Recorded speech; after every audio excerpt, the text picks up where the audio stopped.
Hello everyone, welcome to the Share Your Green Design podcast. Before we begin today's episode, just a reminder that you can follow and subscribe to us over on Spotify, Apple, or wherever you get your podcasts, and you can also find the full video version of each episode over on YouTube. We're also on Instagram, LinkedIn, Twitter, and WeChat at Share Your Green Design. That's all one word, Share Your Green Design. And remember, the podcast is only one small part of what is an ever-growing platform. So head on over to shareyourgreendesign.com to keep up to date with the latest in sustainable architecture, engineering, and construction. We've got projects, news, research, events, competitions, student work, jobs, everything you need. We'd love to have you as a visitor, but also as a contributor, so you're always welcome to send us your own projects, ideas, events, job openings, and much more. You'll find all the details on shareyourgreendesign.com. Once again, that's shareyourgreendesign.com. Thank you again for your support, and with that, we hope you enjoyed today's episode. Chris Twinn, thanks a million for coming on today. We really appreciate your time. To people who don't know you or aren't familiar with your work, could you give us a little bit of an introduction into who you are, where you're based, and what you're doing with your eminent career these days? Great, thank you. My name's Chris Twinn. I'm largely an engineer. Although if I go back far enough, my original training was in architectural engineering. A bit of a hybrid back then, shall we say. But it also involved, I was at Leeds uni, but they had an exchange program with the States. So immediately you're starting to see things from different perspectives, which I found incredibly interesting. So now I run my own practice, have done for the last 8 or so years. I'm based on the periphery of London, so you can see one bubble, but you can look the other way. And there's an awful lot of other things that need to be considered as we try and work out how sustainability moves forward, how our response to climate change, zero carbon, and trying to get everybody involved, not just the bubble, for example. But one moved into building services originally, looking at energy. Energy didn't pay at that stage, certainly, perhaps now, don't know. Then moved more into building physics. I found it fascinating that I've been taught these are the design temperatures, the comfort temperatures for people. And that was in all the textbooks and the professional training. And then there was a different set of criteria if you open the window and people had natural ventilation. And one began to say, why? Was one better than the other? And you began to find they were interrelated. You found that there were perception things as far as people are concerned, their ability to adapt, that you change the way you live and you work in a space, for example, depending on the environment in that. So it isn't so cut and dry as necessarily the air conditioning guidance at the time in particular suggested. So it was almost setting up a set of questions. And I found the attraction that it wasn't that well defined. I contemplated going into structures, but it was all codified, or so it appeared to me as a graduate. Whereas the idea of scope to explore, I found more fascinating in building services, then often called, we began to call it environmental engineering, but that predated, I guess, what we would now regard as environmental aspects. But over time, the emphasis then started to move into realizing there was a cost dynamic in here. Nature does an awful lot for us already. We're actually very fortunate to have a climate, which means if I'm working in Saudi Arabia, there's a different set of criteria. And you have to respond to that. But here it's marginal.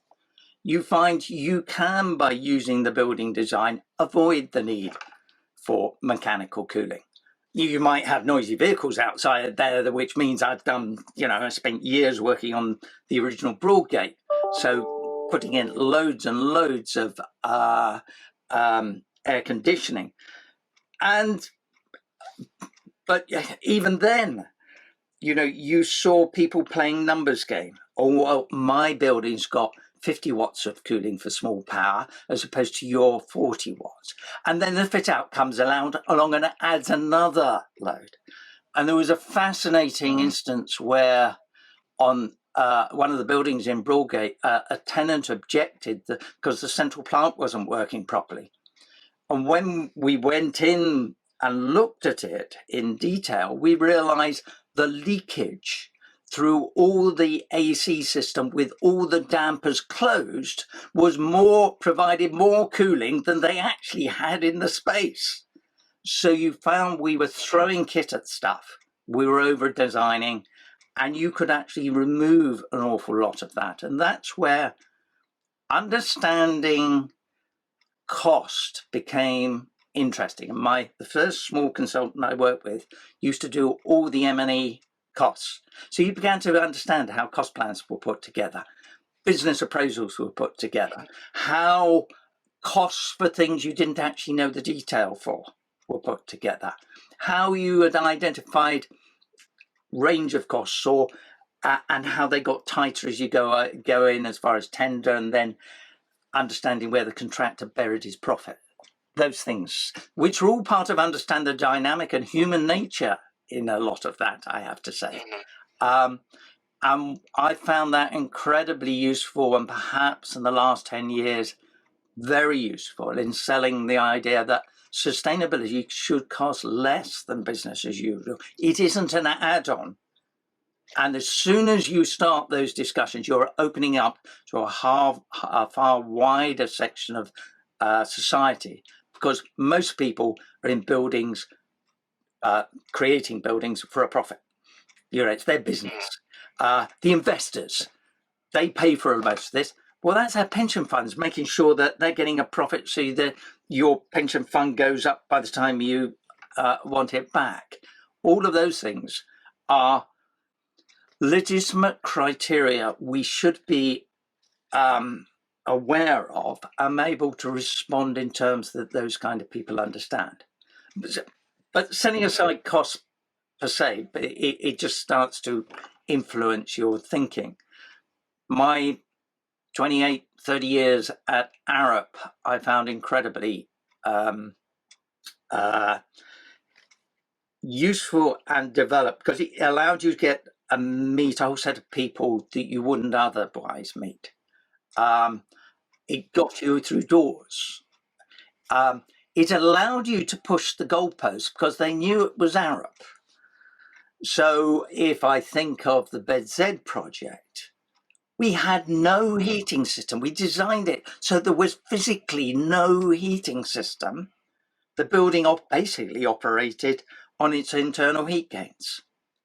Now, most consultants would find difficulty selling that to a client. Now, in Arup, we went through an internal process of review.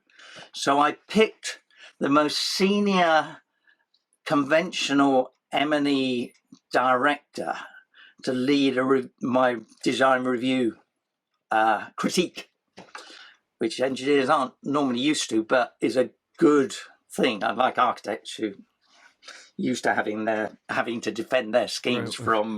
We're not usually we're usually not good at critique either. Don't you're giving us too much credit. Well, yeah, you know what it is, as opposed to retreating into a hole.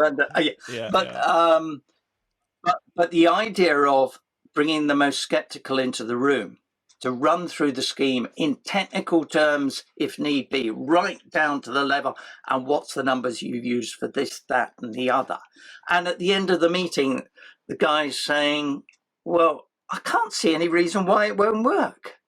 Now, that is the most important thing you want. So you want your harshest critics, in the sense, to come with you on that journey, to help make sure that what you're offering is robust at that kind of level, because then you're going into the wider market and people are going to put large amounts of money against it. And I'd said, yes, warts and all, there's a lot we could learn which hasn't been in the public domain on that project. But that's for another day, shall we say.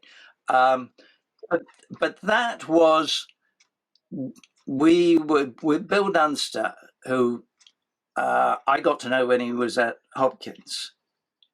And Hopkins, when we worked on, I saw the back end of Bracken House, Inland Revenue Centre I was heavily involved in, Portcullis House heavily involved in, and they were looking for an honesty of materials. Now, for me, the idea of using those materials environmentally, particularly when it helped when there were cost pressures, because I say, well, don't actually need that mechanical extract ventilation system. We could run it passively, as you know, Inland Revenue Centre Nottingham, or Portcullis House. We need no chillers, for example. Therefore, the sculptural form of the roof, the fifth dimension, all of those things. We didn't know the London Eye would be looking down on it, as transpired. But the idea that we haven't got the corral of kit on the top because we designed the building not to need it, that sort of thing, is all part of building a repertoire of approaches to sell ideas to different people, but also knowing how to do the process. For example, you may well need to hand over your ideas as an engineer to the architect in a way which he then feels they're his ideas and not your ideas, because he's in a better position to influence the whole of the team to go in a certain direction, whereas just me in the corner, I'm likely to get squashed pretty quickly. So understanding those techniques of you mustn't be too precious. You've got to sell it from the perception of the person you're selling it to, so that they see it as natural and pick it up and run with it. And perhaps a theme of that is they tend to get the OBE later, as opposed to I just make it work. But that's the nature of society, and that's decided to. That point about not being precious is really interesting, because when you were describing your evolution in your career and how your approach to sustainability seems to have grown from this constant questioning of why are we doing things the way we're doing it, can we do it differently, and not being precious about a status quo, and being somewhat humble, I think, and being willing to kind of step outside a comfort zone is it's an interesting thread which seems to have run throughout your career, and it also, and it's particularly in the sustainability field, when you're dealing with we were almost on a weekly or monthly basis seeing new figures about the impacts of climate change and how quickly we need to adapt and how quickly we need to find solutions.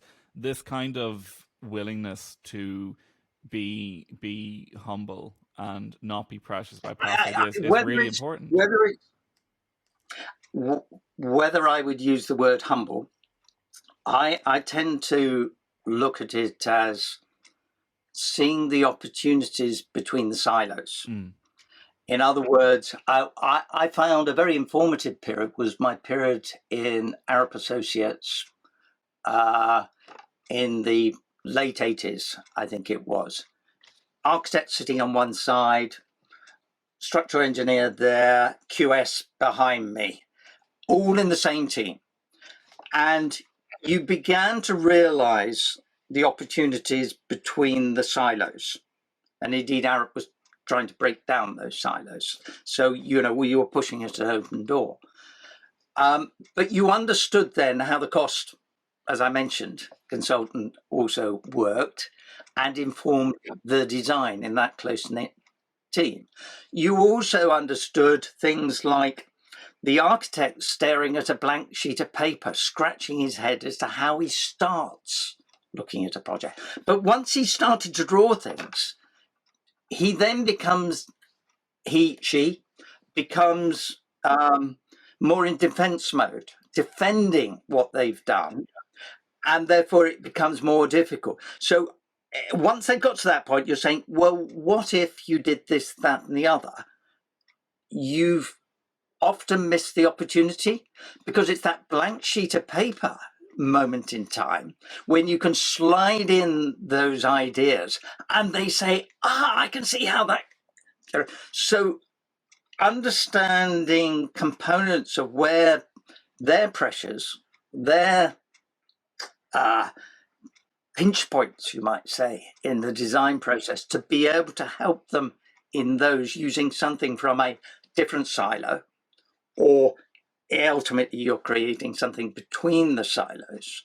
So to be able to say, actually, if we use the structure to inform the architecture, because I want it exposed for the environment. And by the way, Mr. Cost Consultant, that means we've got rid of a certain amount of kit. So that structure is actually serving a number of different purposes, is a process of trying to get to integrated design. And the word total design was something that Arup used a lot. But that was the kind of process you were going through. Whereas you find the typical fee structure for independent consultants says, oh, I know there's going to be iterations on this project. I could end up spending a lot of time on it. I'll wait until the architects come up with his 3D model, and then I'll do my analysis. That's too late.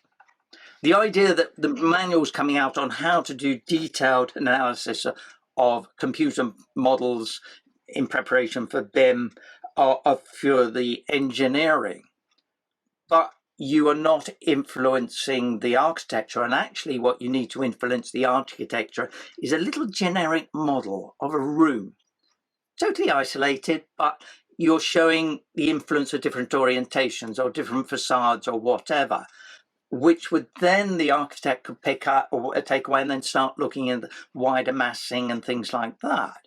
Is a process that I don't think it's being taught or explained, that that's what integrated design is, as opposed to, can I have your Revit model? And we'll go away and we'll come up with a solution in engineering terms, whether it's structures, services, or whatever it is. So that is that being humble?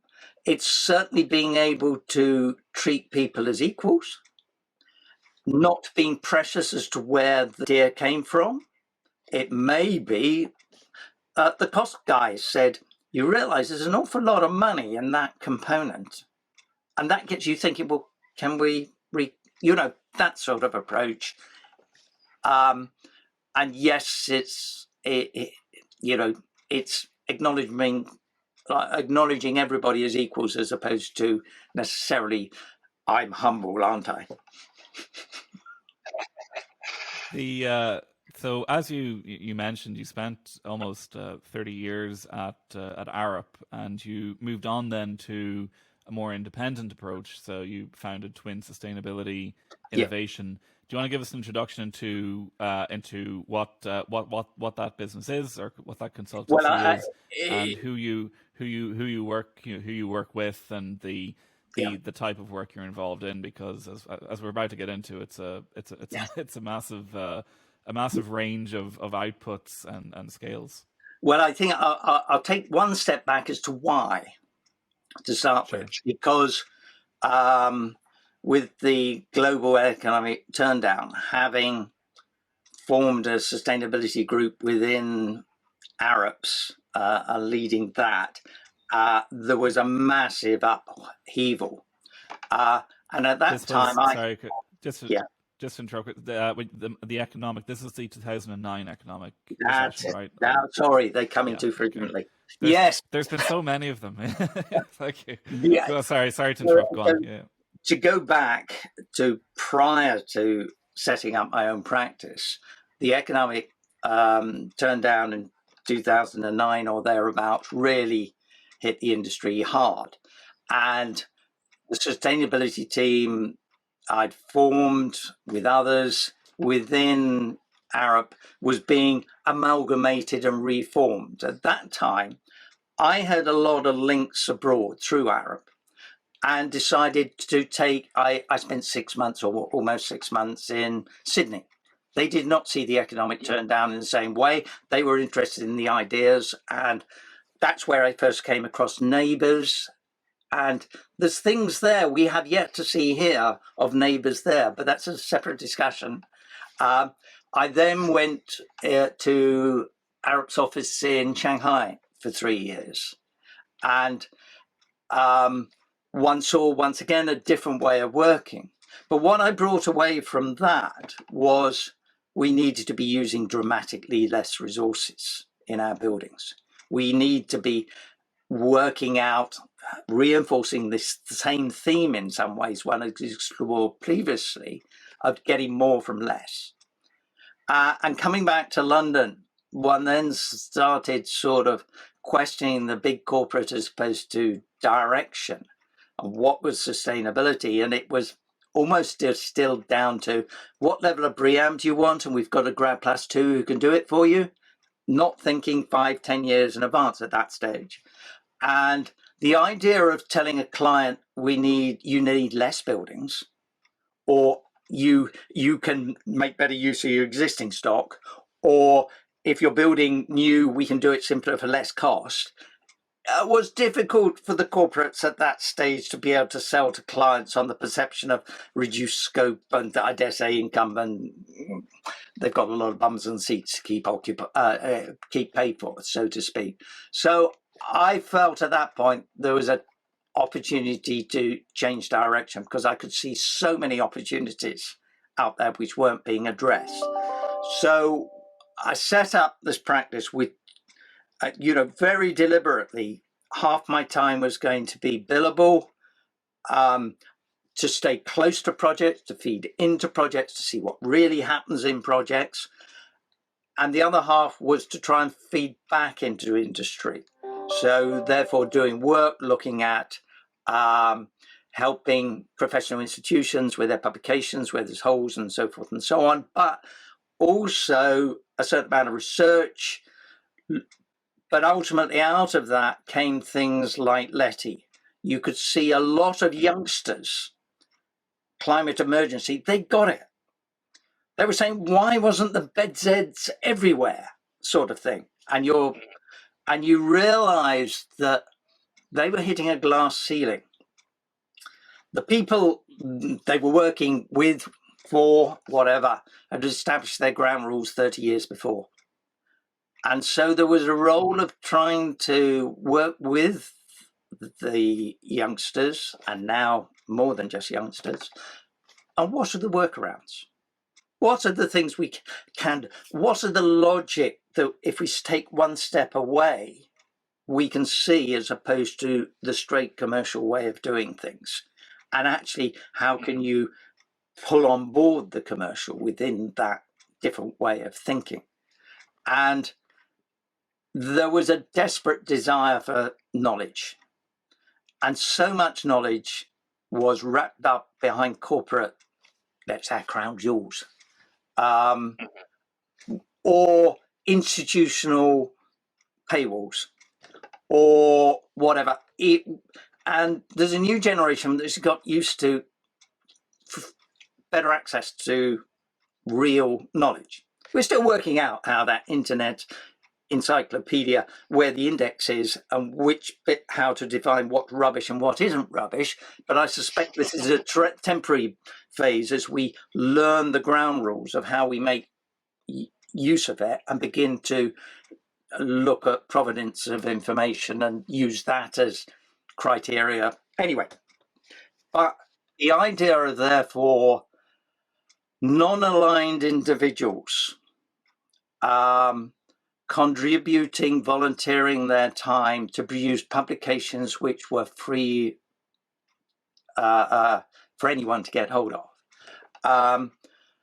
Therefore, the idea initially, it was critiquing what the GLA were doing in London in their energy strategy and saying, hang on, this is all a bit dated now. you should be moving on like this. But then with the climate emergency, the idea that what does good look like in response to a climate emergency? And you've got all the institutions say, oh, we got manuals talking about low energy and what have, but that doesn't communicate to the majority. You almost need to be a geek to access most of that and pay for getting behind the paywall.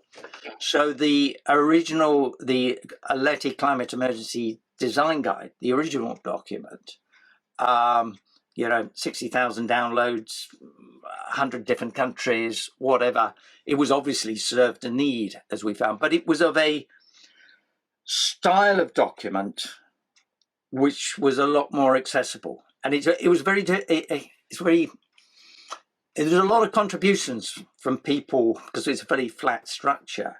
So you can't say exactly how the format of the document came to be. It just seemed natural. So it is a lot easier to access. You're not reading reams of text, a lot of visual stuff. A lot of the people in our industry are more visually literate than reading a thesis. Engineers, why do they qualify everything and the conclusions on page 66, as opposed to hard-pressed, time-starved, most of the people we're talking to, that is, who want to know on one page what the hook is to get them onto page 2, sort of thing.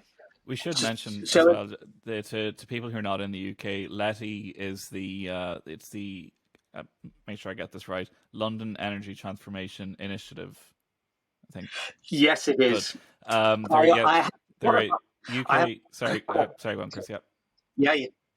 I was going to say that's where we started. We've now fully registered as a community interest company at Company House and whatever. We've actually taken the feedback and we've changed the name to the Low Energy Transformation Initiative. When did that? Yeah. This is breaking news. Well, we're not song and dance, but the idea that we're looking at London bubble. Yeah. The Climate Emergency Design Guide showed there was so much interest, and now through COVID lockdowns, getting access to a lot more contributors. The London bit seemed a little bit, superfluous. Yes, we're not making a song and dance about relabeling or anything. We're not relabeling. We're saying it's the same acronym and all the rest of it. But it's showing we're evolving and responding, and then drawing more people in as part of that different way. But the idea that these are, as I say, non-aligned volunteers is absolutely crucial, because we're now seeing vested interests wanting to use the success of LETI documents. And there's about a dozen of them, perhaps, documents produced now. Which, by the way, people should definitely, if you name change aside, if you Google LETI, you'll definitely find them. They even myself and my own work refers to them quite a lot. A phenomenal library of very thorough documents about anything. You mentioned design guides. They published last year the Climate Emergency Retrofit Guide, which talked about strategies for existing homes, which is extremely important. Yeah, definitely. Even people not in the UK, I think, should really check them out. Whether it's to benchmark against their own municipality, or for design inspiration, or to see the approaches of other cities or other countries. It's definitely worth checking out. Well, we're also spend a lot of time trying to align with other groups. So, for example, the RIBA is taking a lead in looking at their 2030 targets, and we've got alignment on what those targets are, and working with other groups to make sure that we're all pushing in the same direction. You don't want fighting between those. There's still bits we're exploring on definitions of zero carbon and so on. But the idea and how that evolves, and I'll come back to that in the retrofit. But the idea that a lot of these things have not been explored because, dare I say, vested interest tends to push us in a certain direction, is something we're now beginning to see. And it's one of the reasons we've had to formally setting up the corporate side of LETI, dare use the word, but registering a company's house, is how do we prevent takeovers from special interests, people selling this kind of kit, this is the solution sort of thing, when we actually want people to think about the process and therefore decide more fairly what, or more appropriate, is it kit or is it not kit? And the issue is there's money pushing kit because there's income and so on. No kit tends, and just as we're seeing in retrofit as well, has far less margins and far less people pushing it. I'm not so worried about new build. They get a 20% in the UK. They get a 20% bonus because they aren't paying VAT. So, as far as I'm concerned, they should be able to pay 5 or 6% extra for going for passive house standards. Here, equation closed, if you see what I mean. The retrofit is far more of a challenge and is the elephant in the room. And I've got a leading role at the moment in the part 2 of the retrofit guide. What we issued last year was what is good practice, what are the things you need to look out for. Got a load of case studies, but we knew there were some holes in there which we circumnavigated.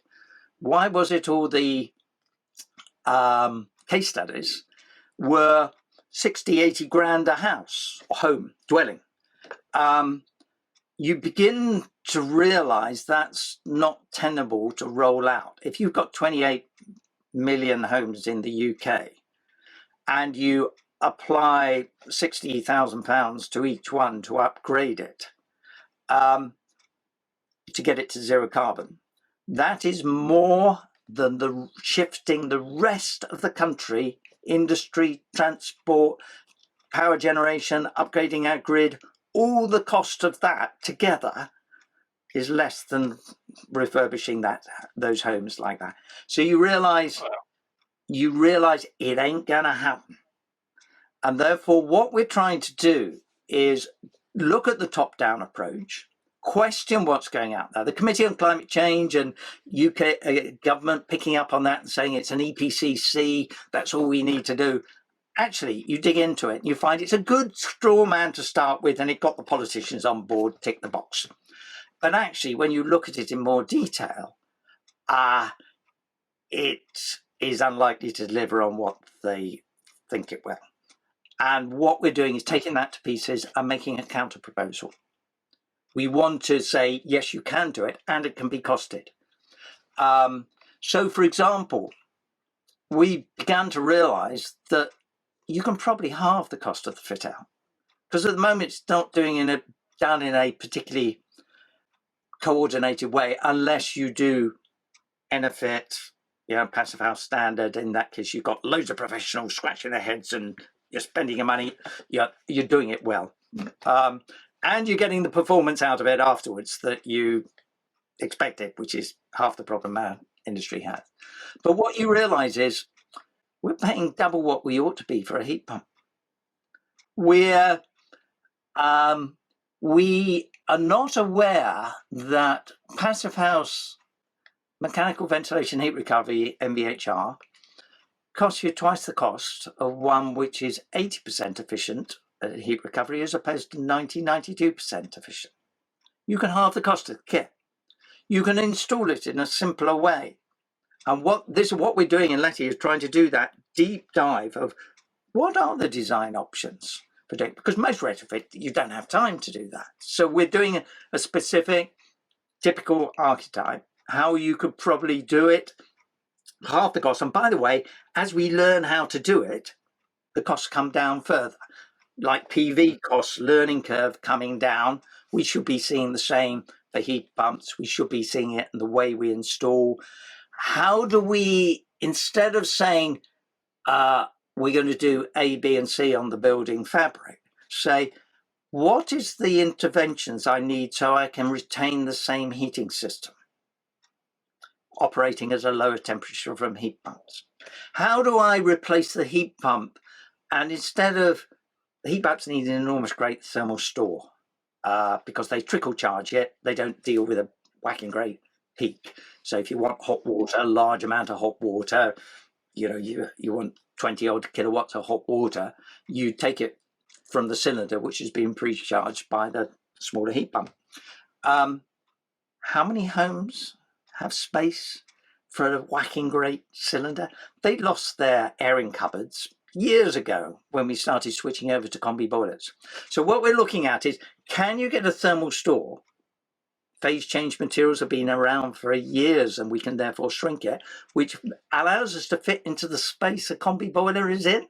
And by the way, all your pipes all come to the right point, so you're not replacing most of it. Now, those kind of thinking and what the implications are on hot water demand and so on mean that we are perhaps looking at a new offering into the market and saying to the supply chain, there's 12 million space-constrained homes out there, terraces, end of semis, even people from my experience of being a coordinator at the back end of green homes grants and whatever, everybody perceives their homes to be space-constrained.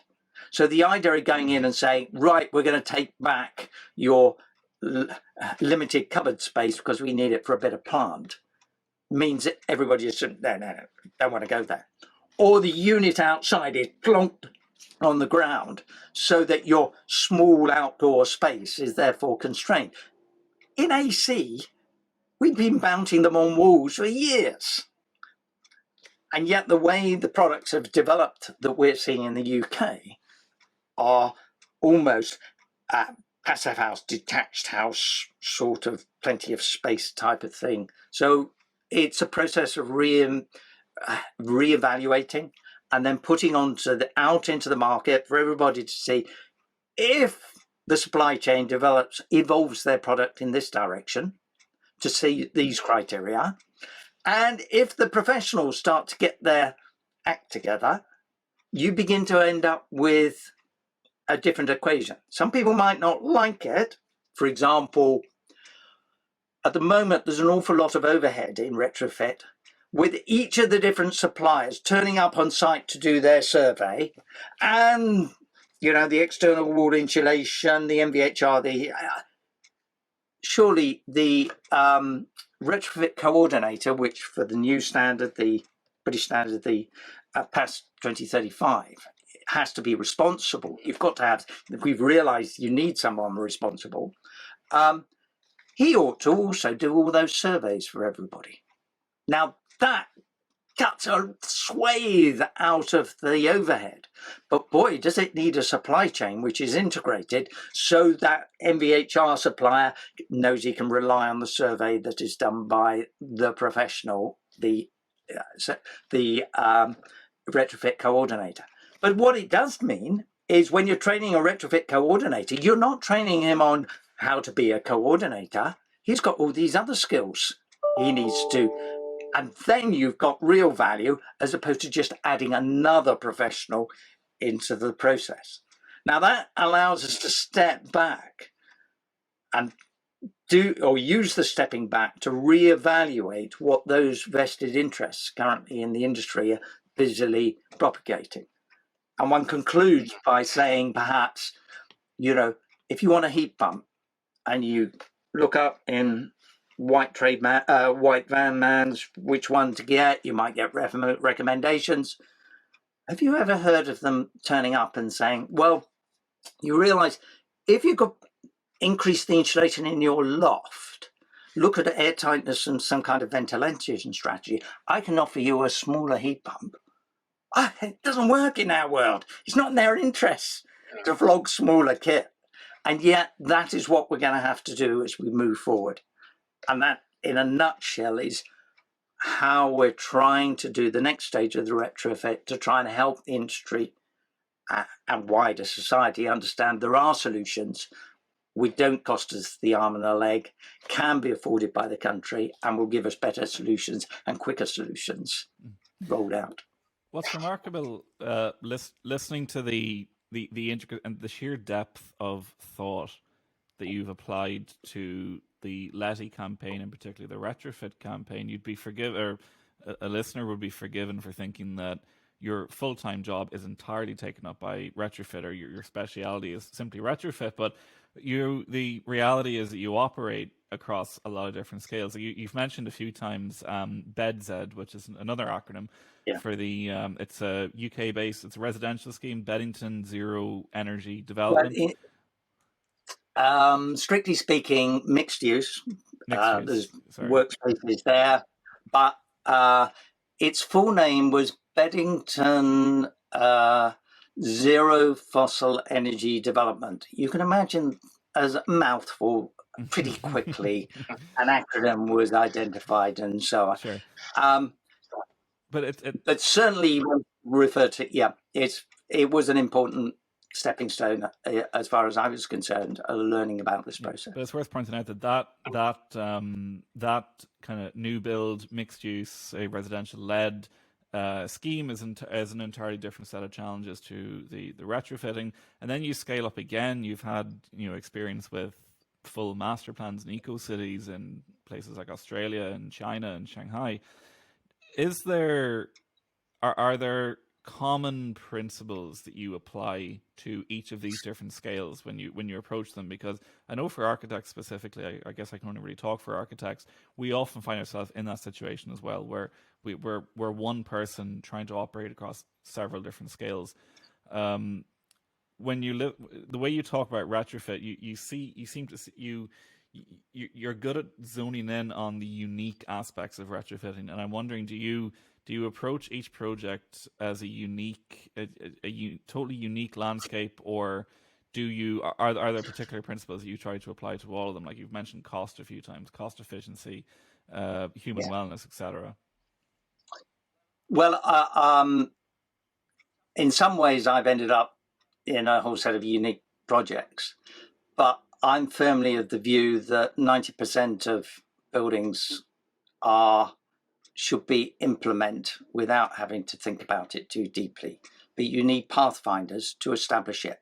But we need to make sure from those pathfinders, there's information which can then be transferred into the larger market, the mainstream market. And hence, that's the background to the retrofit work, and also what one's learned in master planning terms. And, if you're doing a master plan in Kigali, understanding locally the context, not lobbing in Western perceptions, understanding what locally works passively, understanding their supply chains, all of those things, but also overlaying that with other things.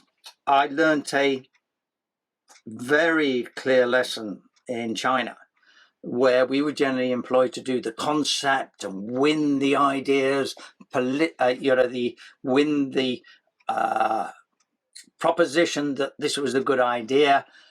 And you realized, just as on BEDZ, you could convince the people at the top of the pyramid, who are all green, the client, the design team, but actually the implementation is done by thousands of people down there who've never looked at the reports. So on BEDZ, the plasterers didn't take the plaster down to the right down to the slab and so on, which we asked for in airtightness. They stopped a couple of inches above and they assumed the skirting board was going to go on top and hide it all. The air leakage problems we had were appalling, and the people on site didn't realize there was a problem. But you find at master planning level, you've done the master plan, but actually the people who do it have no idea how to implement it. They've never done it before, and they're being asked for a price to do the level 2 master planning or the plot development or the buildings. How much would you do this for? So that each one in the chain can offer up, we can therefore, we can do this master plan, implement it, we'll submit a bid for implementing it. And yet, everybody below it has absolutely no idea what you're talking about. So you realize there's a way of thinking about knowledge or expertise, which is T-shaped. Deep knowledge, but actually you need to have a lateral awareness of the other fields around. And you're finding I'm spending more and more time of how do you actually do it? Because once you've done it, other people can then understand how it fits into the overall jigsaw and feeds into those master plans with our aspirations. Because at the moment, very few, if any, of those master plans deliver on the original aspiration, unfortunately. But one learns, one takes away from those one level frustrations, because I want to see the buildings built. I want to see people in there. I want the best thing is when someone lives in a building or works in a building you've been involved in, comes up and says, I really enjoy that. Yeah, it's a good. That is what you're after. And at the moment, one's trying to plug the bits in the jigsaw and the chain. And that involves changing how you do things at the bottom end and showing how it is. And then you find other people further up will look to it if there's a right political motivation from the top. So hence my comment about CCC have done the right job. They've sold it to the politicians. Society knows they need to go there. Australia, completely different in the sense they've got flat earth society on one end of the political spectrum and green tinges on the other. And the public of which ones do we, and they flip flop all over the place. So you began to realize UK, we've actually got some very good things going for us. All the politicians are ready to sign up to it. Slightly different to Germany, they don't work out all the detail before they sign up to it, but they got the Committee on Climate Change saying we should be able to get there for 1% of GDP. It's now our job to work out how we can do that and say, well, it isn't 12% efficiency we need to improve our existing stock. It's probably 35%, if you saw it. And this is how we can do it, because we've pulled the costs down and so it's trying to put all those little bits in the jigsaw together and recognizing where there are holes which need some effort applied to them so that you can then present a model of how, yes, we can achieve all of this, because boys, do we need to. Yeah. Can I briefly unpack something interesting you said earlier about how you apply about 50% of your effort to billable work and 50% to, I guess, non-billable work? And because listening to, again, the intricacies through which you, and the depth of knowledge you have about, say, take retrofitting or then jump from retrofitting to master planning, like a bit about my own background, I do a lot of writing, and even to have enough expertise and understanding to write like a 2,000 word article about something takes a lot of work. I can only imagine what it's like to have to actually work on a live project to build up the expertise needed to very fluidly go from a retrofitting campaign in London to a master plan in Sydney. And I wonder if your approach to devoting a lot of time to, say, research or policy or think tanks or that kind of non-billable work that's maybe not associated with a live project, is that where you get the seemingly endless capacity that you have to just really dig very, very deep into an issue? Yeah, it certainly helps trigger a way of thinking. So you see someone's come up with some research somewhere and you suddenly think, oh, it's another bit of that jigsaw. But things like retrofit, I could never, 45 years ago, we couldn't afford to buy a house, my wife and I. So we bought somewhere which had dry rot, water through the roof, terrace, outside loo. And you start then on a process of learning about retrofit, for example. So there was parallel influences, not just a think tank saying, yeah, retrofit this. So I've had PV on the roof for 22 years. I've had an MVHR, a nice basic one, for in excess of 20 years. I've just changed it for a highly sophisticated one, and I'm thinking, what's the benefits? Now that kind of analysis of thinking process therefore comes from a lot of different directions. And I suppose the thing that I find most problematic is people who say, oh, it's in the codes, it's in the regulations, this is what we have to do.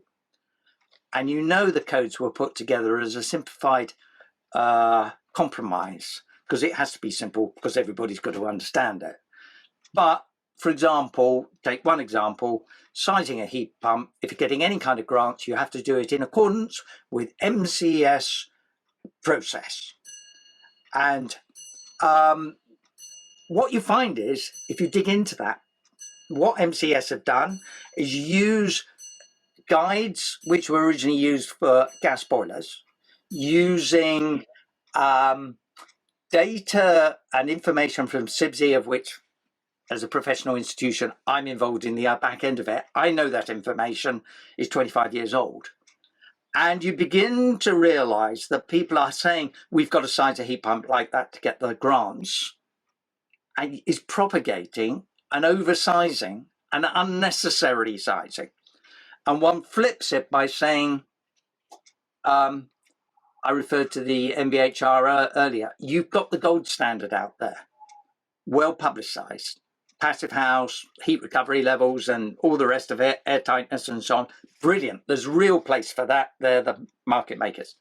But where's the BMW level and the Ford level? Because not everybody can afford the Rolls Royce.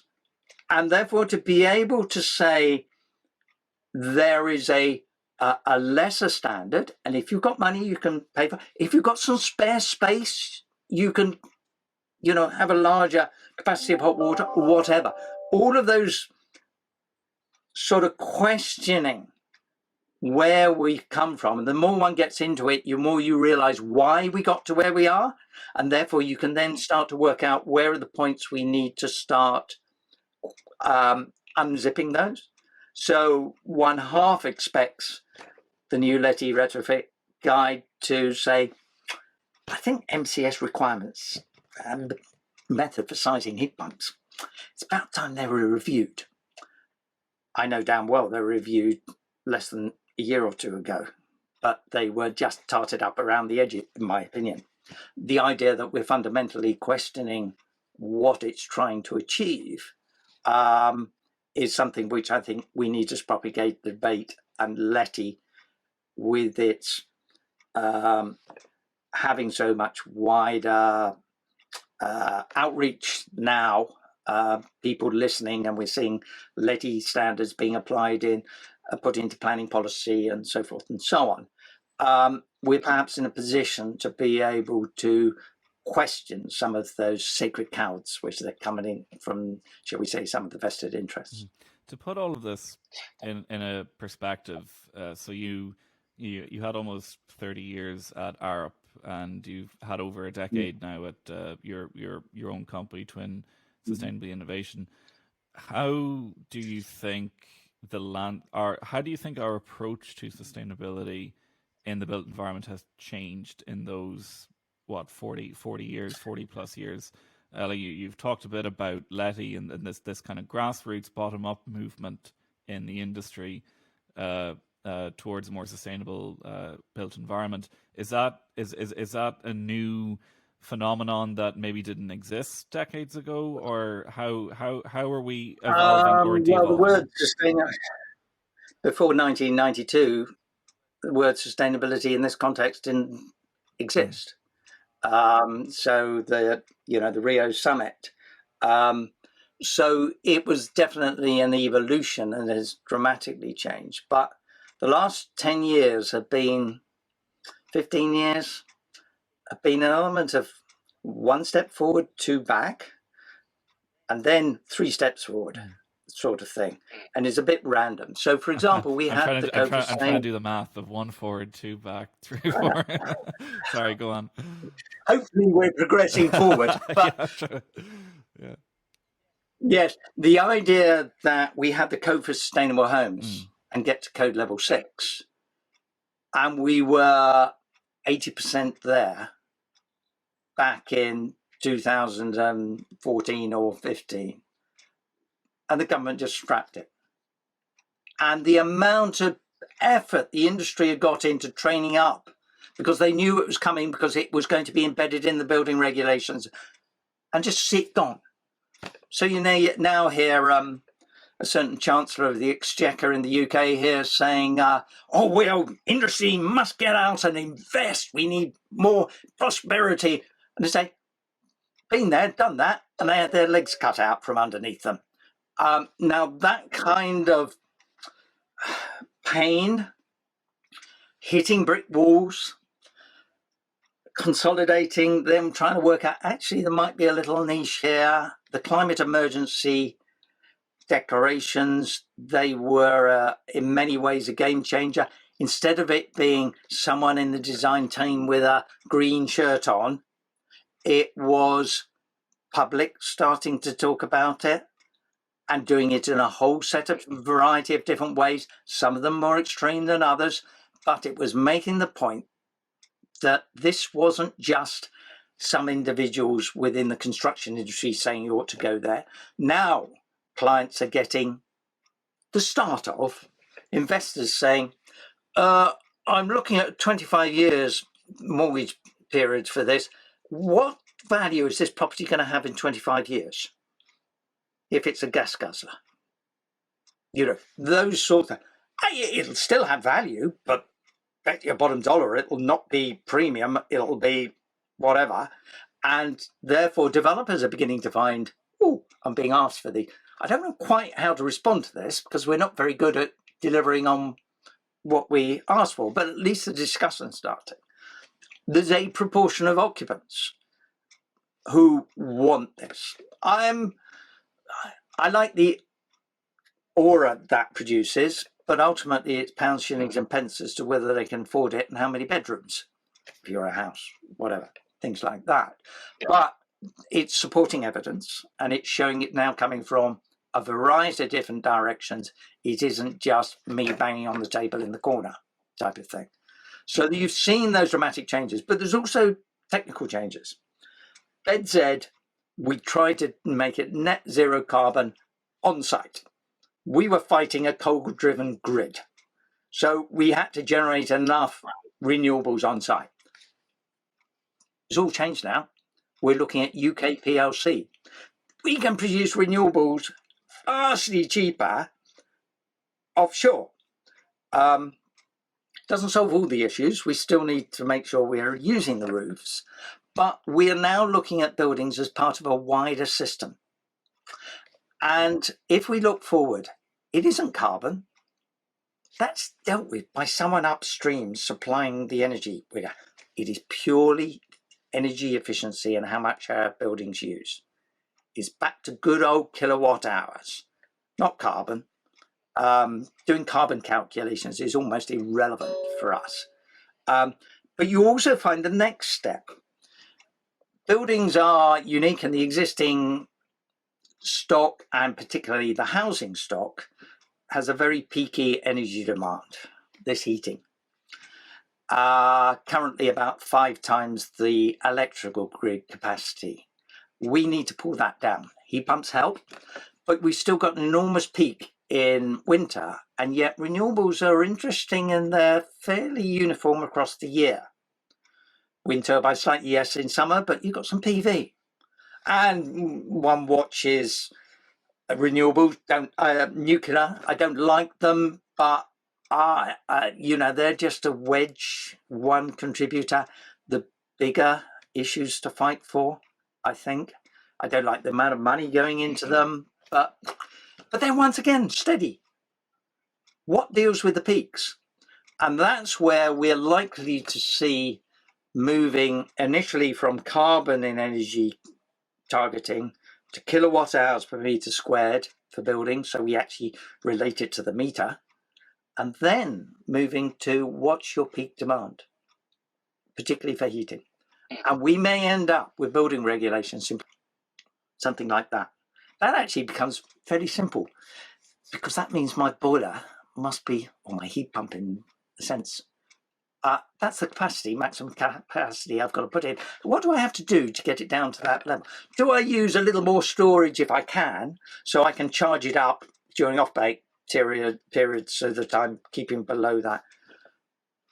Californians have been doing this for years. They have mandates not to build new power stations. So they have regulations which penalize you for using energy or planning to use energy during those peak demand periods. We are going to end up, I suspect. So you'll see at a technical level an evolution in what our buildings will need to do. And it's less to do with, can you make it zero carbon on site? And more to do with how we fit into a wider system, which means interesting discussions at the moment about the definition of zero carbon, which at the moment is you generate as much renewables or green zero carbon energy as you consume. And at the end of the year, and if I can't generate it, I'll buy an offset, which is probably someone else generating it elsewhere. And at the end of the year, I have a certificate saying I've bought enough offsets to equate to what I've used. Great for the corporate, CSR, tick the box. So are we saying social housing occupants are divorced from any consideration of zero carbon because they cannot afford to buy the offsets on an annual basis, and yet the grid is the best place to do the renewables generation, and actually someone will pay for the wind turbines to build because my revenue pays for it in future, which is what the government doesn't own the wind turbines. It's probably mostly our pension funds, but therefore, the definition of zero carbon, which simply says buy enough offsets to equate what your demand is only serves one sector of the market. And I'm thinking about how do we make this mainstream? Yeah, you want everybody to feel they are part of this process. Yeah. I think people are definitely waking up to. I think people are definitely noticing that discrepancy, because particularly the phrase net zero energy. As soon as you hear net, it immediately evokes, hang on, this is a seesaw. You're sacrificing here to gain somewhere else, and I think there's definitely a more growing skepticism of carbon offsets, carbon credits, and I think more focus on. Well, they'll largely have disappeared by 2050, or be only the expensive the people who can really afford it. Mm-hmm. But net is. The word term net was very important for being able to sell it to our politicians. Yes, yeah. Therefore, once we've sold it to the politicians, we've now got society on board and so forth, we can start talking about what's real zero carbon. And actually, then it's the products, it's the embodied carbon, it's reusing what we've already taken. And no, you can't say embodied carbon can be equated to operational carbon. They're different animals. What do we do about the fact we've offshored most of our carbon in products because we buy them from China? Can we influence China? Limited degree. We're now an even smaller minnow in the pond in influencing China and its direction. So how do we live with the fact that hopefully, as part of a wider international community, we can work with China? And I know they are working on zero carbon targets. They've already set numbers. And when I was over there, they hadn't. But I was talking about presenting in China to politicians and so forth, how UK did enormous peak in carbon and then started to put it down. America, not so high, slightly afterwards, and beginning to look at where it's pretty. China isn't going up as high per capita, but is once again slightly staggered, and then they're pulling it down. So they're looking at net zero for 2060 for example. But the Chinese are pretty good at saying, we'll only commit to targets which we know we can meet. We don't want to lose face.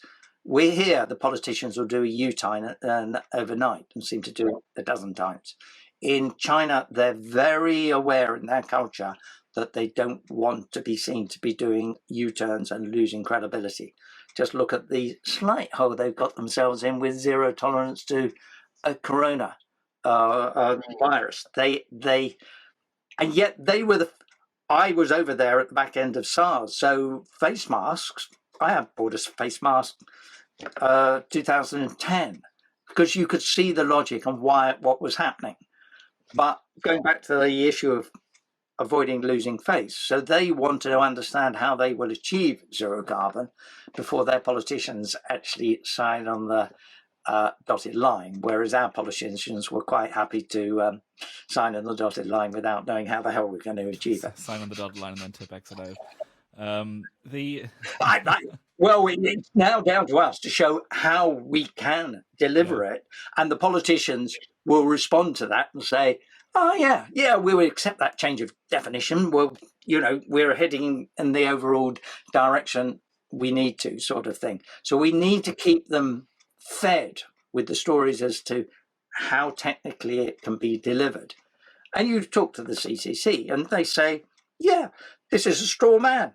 We do need to get more granularity on how we achieve it. And yes, some of the numbers will change up and down, but that's the overall direction of travel." To sum this all up, for people who say are early in their career in the built environment, so architects, engineers, who maybe don't have currently a massive expertise in or background in sustainability, but who want to start growing one, what advice would you have for them on how to grow your own awareness of sustainability? Because again, I've said it before, one of the fascinating things about you, again, is just the sheer breadth of knowledge you seem to have.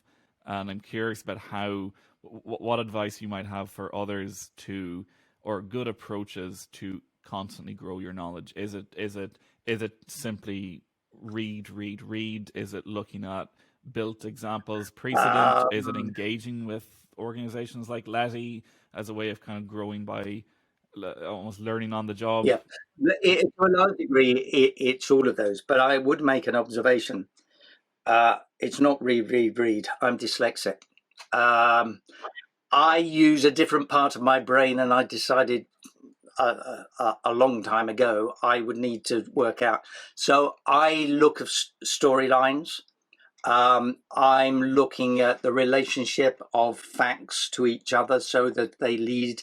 So there's a whole network of how to get to information somewhere up there or on the internet. It's exactly the same, The idea of just reading text, I'm afraid, doesn't appeal to me, but there will be some people that will be totally appropriate for. But the idea that they have a profession to start with is worth its weight in gold. And I juxtapose that with kids who ask me, how do I get into all of this lot? And they say, should I do this sustainability course?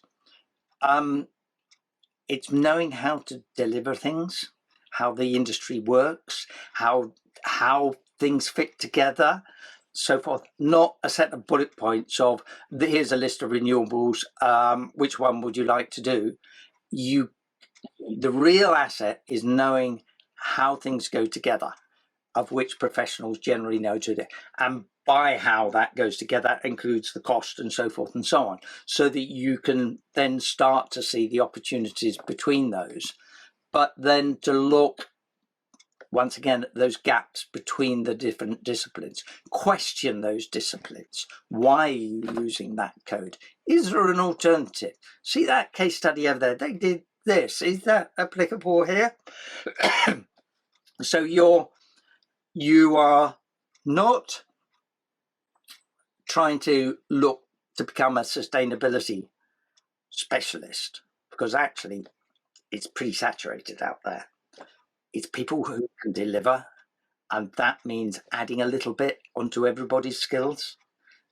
And as I say, that's partly being able to look sideways, see where the holes are, questioning what you've been told in the past, and you will have something to offer within your field as to how to do it.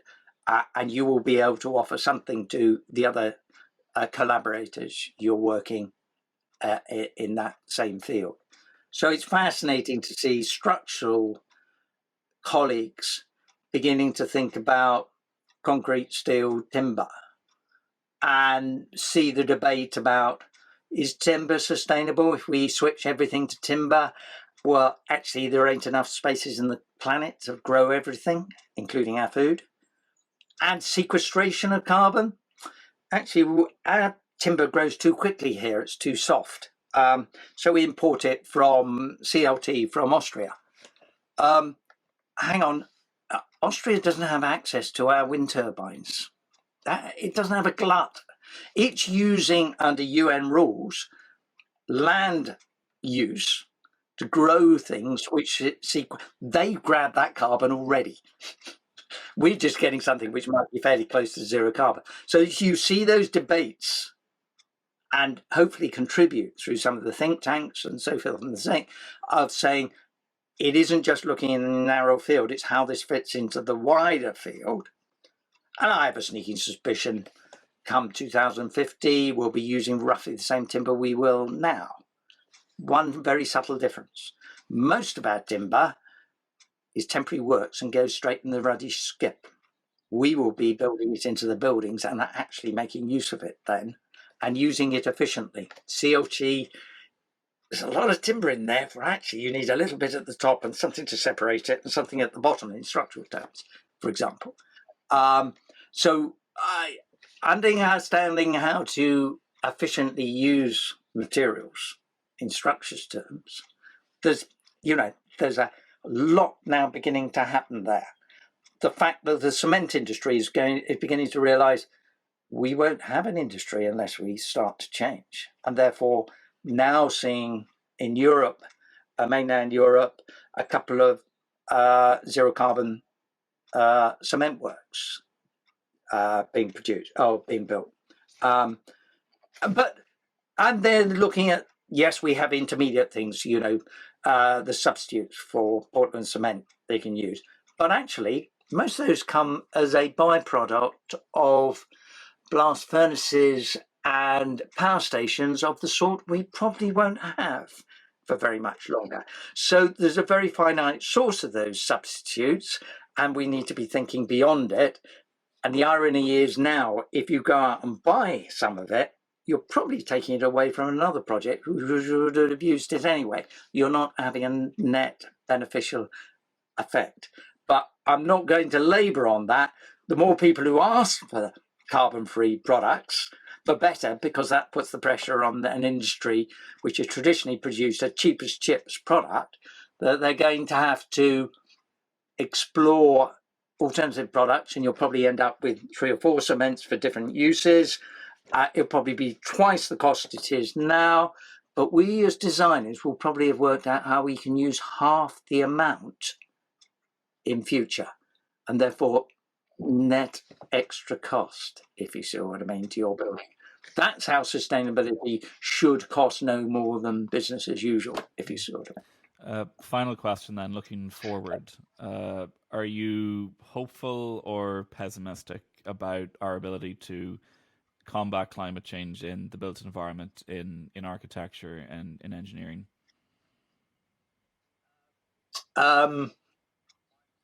My observation of human nature is we always fall short on our aspirations. So, dare I say, we aim for zero carbon for 2050. We may hit it in 2060, as the Chinese are thinking it through, if you see what I mean, in realistic terms. But I don't want to give the impression we should be targeting 2060, because that will end up 2070 delivery. So we will always fall short, and we need to, as an industry, be better at delivering what's the label we're putting on the outside of the can, of the tin. So our buildings aren't performing, and that's part of the slippage. part of the work LETI is doing is discovering information research sources which show when you get an EPC level, actually the energy use is probably a band worse than that. Because the slippage, the way you interpret things, there's always slack in the system and it always goes in one direction. The performance of the building in use, the occupants' influence on it, and so forth and so on. So arguably, we ought to be aiming for a higher level, carbon positive, for 2050. And that becomes our slack. But one step at a time. I feel fortunate that, after so long in the industry and having an awful lot of hitting heads against brick walls, the last 3 or so years have dramatically changed things. People get it. People want it. And therefore you see the emphasis is probably, for me, going to change more as helping those guys do it, hand it on to the next generation. And I feel very fortunate to have been in a position where something I've been interested in for all my career, suddenly sort of, I can see it's got a future, as one tends to then take more of a back seat. Mm. Speaking of targets and going over time, I've taken about 50% more of your time than I said I would, so I'm very sorry about that, but massively appreciative of you taking the time to talk to us today. The wealth of knowledge, expertise, and insight, and the just being able to get an insight into the way you approach all various different topics from retrofitting to master planning has been fascinating. So if people want to follow you or find out a bit more about you, where can they go and find you? Well, I have my webpage. I'm not a great social media. As part of building teams, you find people who are expert at it, and you give the tasks out. So LETI's great. There's people who're good at it. I sort of watch and I feed information into that process. But I have my website, so Twinn Sustainability Innovation. I'm on LinkedIn, so just Chris Twinn, and it's more a network of things I'm interested in as opposed to me writing words. That's not the thing that immediately comes to mind for me. I like to see the physical thing happen as opposed to writing loads of words, but I know that's part of the equation. So yes, there are those links, but I would strongly recommend a visit to the LETI website, leti.london, and you can see a lot of the sort of stuff that certainly I've been involved in, but now with an awful lot of other people with common thinking. Absolutely. Yeah, do folks check out LETI, and definitely check out Chris. Chris, thanks a million for joining us. That's all right. Thank you.